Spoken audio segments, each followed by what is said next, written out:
عمرو اور کالا گلاب پارٹ 2۔ میں حکیم بھی ہوں اور یتیم بھی، لیکن میں یہاں شہزادی حضور کا علاج کرنے آیا ہوں۔ اگر آپ کو مجھ پر شک ہے تو میں ابھی واپس چلا جاتا ہوں۔ عمرو نے برا سا منہ بنا کر کہا اور واپس مڑ گیا۔ مظہر و خواجہ عمرو، جلدی مت کرو، حاکم آصف جاں نے تیزی سے کہا تو عمرو رک گیا۔ بے شک تم ایک رحم دل اور ہمدرد انسان ہو، لیکن میری بیٹی ایک ایسے موذی مرض میں مبتلا ہے جس کا کوئی نام نہیں۔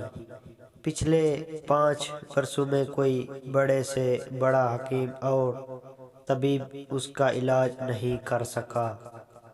تم پہلے شخص ہو جو بغیر کسی لالچ کے شہزادی کا علاج کرنے آئے ہو، اس لیے میں سمجھتا ہوں کہ تمہارے علاج سے میری بیٹی شہزادی ضرور صحت یاب ہو جائے گی۔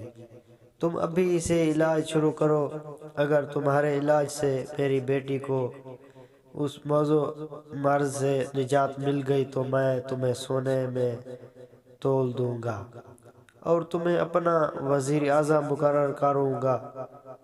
آصف جاں نے نرم لہجے میں کہا، حضور، نہ مجھے وزیر اعظم بننے کی چاہ ہے اور نہ سونے کی۔ میرے پاس اتنا سونا ہے کہ آپ کے خزانے میں بھی اتنا نہ ہوگا۔ عمرو نے مسکراتے ہوئے کہا تو تمام درباری چونک پڑے۔ کیا واقعی؟ کیا تم سچ کہہ رہے ہو؟ وزیر نے حیرت بھرے لہجے میں کہا، کیا نکال کر دکھاؤں سونے کی اینٹیں؟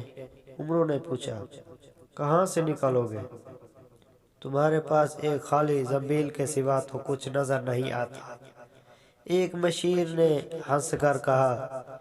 بین کر عمرو کو غصہ آ گیا۔ اس نے اپنی ایک خالی زنبیل میں ہاتھ ڈالا اور باہر نکالا تو اس کے ہاتھ میں سونے کی اینٹ تھی۔ دیکھنے والوں کو حیرت ہوئی، لیکن جب عمرو بار بار اپنی سلیمانی زنبیل سے سونے کی اینٹیں نکال کر حاکم کے تخت پر رکھنے لگا تو تمام وزیروں اور مشیروں کی آنکھیں حیرت کی شدہ سے پھٹنے لگی اور ان کے منہ کھلے کے کھلے رہ گئے۔ حاکم آصف جاں کی حیرت کا بھی کوئی ٹھکانہ نظر نہ آیا۔ عمرو نے 30-40 اینٹیں نکال کر تخت پر ڈھیر لگا دی۔ لوگ حیرت سے آنکھیں پھاڑے دیکھ رہے تھے۔ کیا اتنا ثبوت کافی ہے میری سچائی کا یا پورا دربار سونے سے بھر دوں؟ عمرو نے بلند آواز سے کہا، نہیں نہیں خواجہ، اتنا ہی کافی ہے۔ یقیناً تم سچے ہو اور ہم سے زیادہ دولت مند ہو۔ مجھے تم پر اور تمہارے قول و فعل پر پورا یقین ہے۔ حاکم آصف جاں نے جلدی سے کہا۔ عمرو نے سونے کی تمام اینٹیں اٹھا کر واپس زنبیل میں ڈال دی، لیکن زنبیل اب بھی پہلے کی طرح خالی نظر آ رہی تھی۔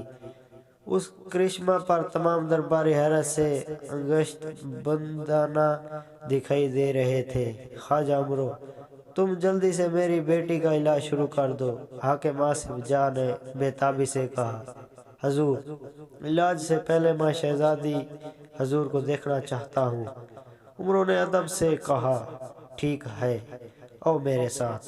آصف جاں نے تخت سے اترتے ہوئے کہا اور عمرو کے ساتھ چل دیا۔ حاکم آصف جاں عمرو کے آگے آگے چلتا ہوا ایک کمرے میں پہنچا۔ اس کمرے میں پلنگ پر ایک خوبصورت اور نوجوان لڑکی بیٹھی تھی، لیکن اس کا چہرہ جسم سوکھا ہوا تھا۔ یہ ہے شہزادی گل، حاکم آصف جاں نے لڑکی کی طرف اشارہ کرتے ہوئے عمرو سے کہا۔ شہزادی کی حالت دیکھ کر عمرو کو بے حد صدمہ ہوا۔ اس نے آگے بڑھ کر شہزادی کی نبض دیکھی۔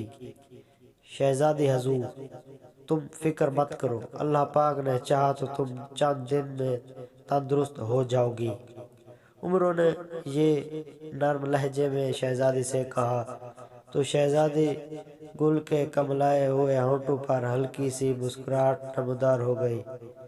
حکیم صاحب، آپ سے پہلے بھی سینکڑوں طبیب یہی الفاظ کہہ چکے ہیں۔ شہزادی نے کمزوری آواز میں کہا، حضور، آپ ذرا باہر تشریف لے جائیں، میں شہزادی صاحبہ سے چند سوال کرنا چاہتا ہوں۔ اگر آپ کی اجازت ہو تو، عمرو نے حاکم سے کہا۔ کیوں نہیں، ضرور سوال کرو خواجہ حاکم آصف جاں نے کہا اور پلٹ کر کمرے سے نکل گیا۔ شہزادی حضور، یہ بتائیے کہ آپ کو یہ بیماری کیسے لگی؟ عمرو نے شہزادی سے سوال کیا۔ میں نہیں جانتی، اگر معلوم ہوتا تو دوسرے حکیموں کو ضرور بتاتی۔ شہزادی نے جواب میں کہا۔ اچھا، بیماری شروع ہونے سے پہلے آپ کے ساتھ کوئی خاص واقعہ پیش آیا ہو؟ آپ نے کوئی خواب دیکھا؟ کوئی خاص واقعہ پیش نہیں آیا، البتہ بیمار ہونے سے چند گھنٹے پہلے میں محل کی چھت پر کھڑی بالوں میں کنگھا کر رہی تھی کہ آسمان پر یک قلین اڑتا ہوا دکھائی دیا۔ اس قلین پر کوئی سوار نہ تھا۔ جب وہ محل کی چھت سے گزرا تو اس کی غیبی آواز آئی۔ وہ آواز کسی عورت کی تھی۔ وہ کہہ رہی تھی، ابھی تو میرا بیٹا 10 برس کا ہے، جب وہ جوان ہوگا تو اس کی شادی اس خوبصورت شہزادی سے کراؤں گی۔ اس وقت تک شہزادی کی کسی اور سے شادی نہیں ہو سکے گی اور یہ صرف گوری کی ہو بنے گی۔ شہزادی نے چند لمحے سوچنے کے بعد بتایا۔ شہزادی کی بات سن کر عمرو نے اندازہ لگایا کہ کوئی جادوگرنی تھی اور قالین پر غیبی حالت میں محل کے اوپر سے گزری ہوگی۔ اس نے جادو سے شہزادی کو بیمار کر دیا تاکہ تندرست ہونے سے پہلے اس کے والدین اس کی شادی نہ کر سکیں اور گوری جادوگرنی کا بیٹا جوان ہو جائے تو وہ شہزادی کو اپنی بہو بنائے۔